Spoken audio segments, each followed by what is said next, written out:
जमाना जब भी मुश्किलों में डाल देता है, तब परमात्मा हजार रास्ते निकाल देता है।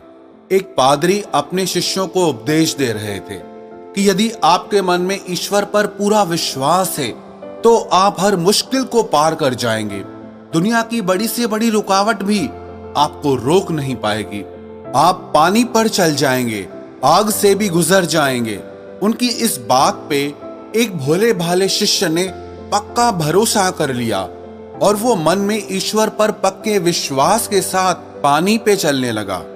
और उसके भरोसे में इतनी ताकत थी कि वो उस पानी में भी आराम से चल रहा था। सब शिष्यों ने जाके ये बात उस पादरी को बताई कि आपके उपदेश के चमत्कार से आपका ही शिष्य पानी पर चल रहा है। तो वो पादरी बड़ा ही खुश हो गया। वो सोचने लगा, जब मेरा शिष्य पानी पर चल सकता है तो मुझ में तो न जाने कितनी शक्ति होगी। और फिर उसने भी पानी पर चलने की कोशिश की, लेकिन जैसे ही उसने पानी में पैर रखा तो वो पादरी उस पानी में डूबने लग गया। सब शिष्य बड़े हैरान हो गए कि चेला गुरु से भी ज्यादा शक्तिशाली निकला। वो पादरी खुद भी हैरान था। तो उस पादरी ने अपने उस शिष्य से पूछा, तुम पानी पर कैसे चले? तो वो बोला, आप ही ने तो बताया था कि ईश्वर पर अगर पक्का भरोसा हो तो आपको कोई नहीं रोक सकता।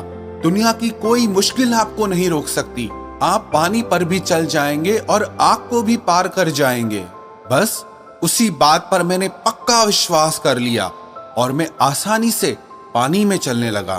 तब उस पादरी को एक बात समझ आई कि मुझे अपनी ही बात पर खुद ही पक्का भरोसा नहीं था। हम भी प्रार्थनाएं तो करते हैं, पर अपनी ही प्रार्थनाओं पर हमें विश्वास नहीं होता कि वो पूरी भी होंगी या नहीं होंगी। प्रार्थना भी करते हैं और साथ ही साथ चिंता भी करते हैं। If you worry it means you don't pray, and if you prayed then why do you worry. अगर आपने प्रार्थना की है तो फिर चिंता क्यों करते हो? तो फिर आपने प्रार्थना पूरे विश्वास के साथ नहीं की है। वो एक कहानी नहीं सुनी आपने कि एक गांव में अकाल पड़ा, सब लोग पानी को तरसने लगे। उस गांव के लोगों ने मिलकर ये फैसला किया कि हम यज्ञ करेंगे और देवताओं को प्रसन्न करके गांव में बारिश करवाएंगे। दूसरे दिन उस गांव में यज्ञ रखवाया गया। सारे गांव वाले मिलकर उस यज्ञ में जाने लगे, लेकिन एक छोटा सा बालक अपने हाथ में एक छतरी लेकर जाने लगा। तो लोगों ने उससे पूछा कि तुम अपने हाथ में ये छतरी क्यों लेकर आए हो? तो वो बालक कहने लगा कि आप लोगों ने ही तो आज यज्ञ रखा है देवताओं को प्रसन्न करने के लिए, ताकि वो इस गांव पर बारिश करें। अब आप यज्ञ करोगे, देवता प्रसन्न होंगे, तो जब बारिश गिरेगी तो सब भीग जाएंगे। और उस बारिश से बचने के लिए ही मैंने ये छाता अपने हाथ में लिया है। कहते हैं उस दिन वो देवता उस यज्ञ से प्रसन्न नहीं हुए, लेकिन उस छोटे से बालक के विश्वास से प्रसन्न हो गए। कहते हैं ना, अगर विश्वास सच्चा और पक्का हो तो वो विश्वास पर्वतों को हिलाने की भी ताकत रखता है। इस विश्वास में इतनी ताकत है, कई बार बड़े बड़े आध्यात्मिक लोग पीछे रह जाते हैं और भोले भाले लोग आसानी से मंजिल पर पहुंच जाते हैं। चतुराई चौपट करे, ज्ञानी गोता खाए, भोले भाले भक्त को जल्दी प्रभु मिल जाए। हम चाहे माने या ना माने, लेकिन ये पूरा अस्तित्व ईश्वर का ही रूप है। कई बार आपने भी अपनी जिंदगी में इस बात को अनुभव किया होगा। जब सब रास्ते बंद हो जाते हैं, जब जिंदगी में चारों तरफ से मुश्किलें आ जाती हैं, सब रास्ते बंद हो जाते हैं, हमारा बल, हमारी बुद्धि, हमारा धन, हमारी शक्ति कुछ भी काम नहीं कर पाते, तब पता नहीं कौन अचानक से आके आपकी मदद कर जाता है। वो परमात्मा किसी भी रंग, किसी भी रूप में आके आपको आपकी मुश्किलों से बाहर निकाल देता है, क्योंकि सब रंग, सब रूप उसी के ही हैं। श्रीमद् भगवद गीता के 11वें अध्याय में विश्व रूप योग में श्री कृष्ण ने अर्जुन को बताया कि हे अर्जुन, इस प्रकृति में जो भी श्रेष्ठ है वो सब तू ईश्वर का ही रूप जान। श्री कृष्ण बोले, हाथियों में ऐरावत ईश्वर ही है, घोड़ों में उच्चश्रवा घोड़ा भी ईश्वर का ही अंश है, देव गुरुओं में बृहस्पति ईश्वर का अंश है, दैत्यों के गुरुओं में शुक्राचार्य ईश्वर का अंश है। ये सूर्य, ये चंद्रमा, ये प्रकृति, ये सब ईश्वर का ही रूप है। उस परमात्मा को देखने के लिए कहीं जाने की जरूरत नहीं है। बस आप सच्चे दिल से जहां उसे महसूस करोगे, उसे सच्चे दिल से पुकारोगे, वो आपको वहीं दिखाई देगा। आपके माता पिता को भी उस ईश्वर का रूप ही बताया गया, और तो और आप भी उस ईश्वर की शक्ति से ही चल रहे हैं। आपके भीतर भी उस ईश्वर की शक्ति की ज्योत जल रही है। हम लोगों ने ना ईश्वर की बहुत गलत व्याख्या की है। वास्तविकता में ये पूरा अस्तित्व ही ईश्वर का रूप है। श्रीमद् भगवद गीता में श्री कृष्ण ने अर्जुन से कहा कि ये मनुष्य माने या ना माने, पर ईश्वर ने ही इस मनुष्य को, इस अस्तित्व को, इस ब्रह्मांड को धारण कर रखा है।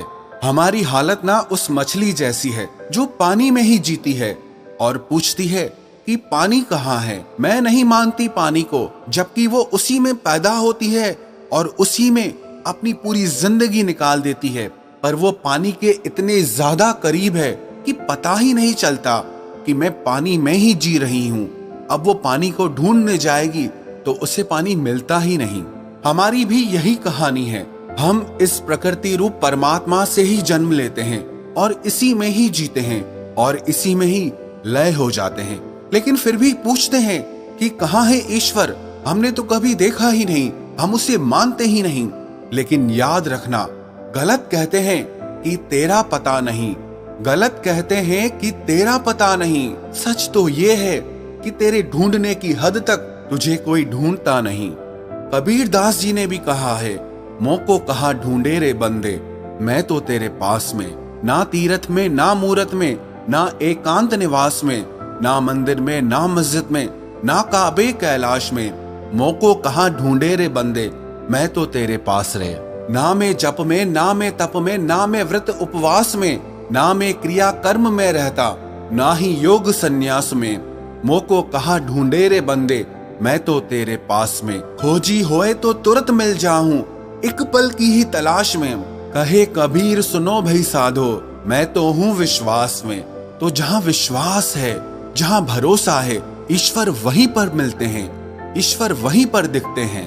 तो जब जिंदगी में सारे रास्ते बंद नजर आए, जब आप हिम्मत हार जाओ, कुछ समझ ही ना आए, आपकी ताकत भी काम ना आए, तो विश्वास रखना, वो ईश्वर आपकी हर मुश्किल को दूर करेंगे। वो आपके सारे बंद रास्तों को खोल देंगे, वो आपकी हर मुश्किल को आसान करेंगे। Money says earn me and forget everything, time says follow me and forget everything, future says struggle for me and forget everything, and God says just remember me and I will give you everything. तो जब भी जिंदगी मुश्किलों से घेर ले तो हिम्मत मत हारना, मन में पक्का भरोसा रखना, विश्वास रखना कि वो परमात्मा, वो ईश्वर मेरे साथ है। जैसे हर मुश्किल से उन्होंने मुझे बाहर निकाला है, तो इस मुश्किल से भी वो मुझे जरूर बाहर निकालेंगे। Don't look around, you will be impressed. Don't look down, you will be depressed. Just look to God and you will be always blessed.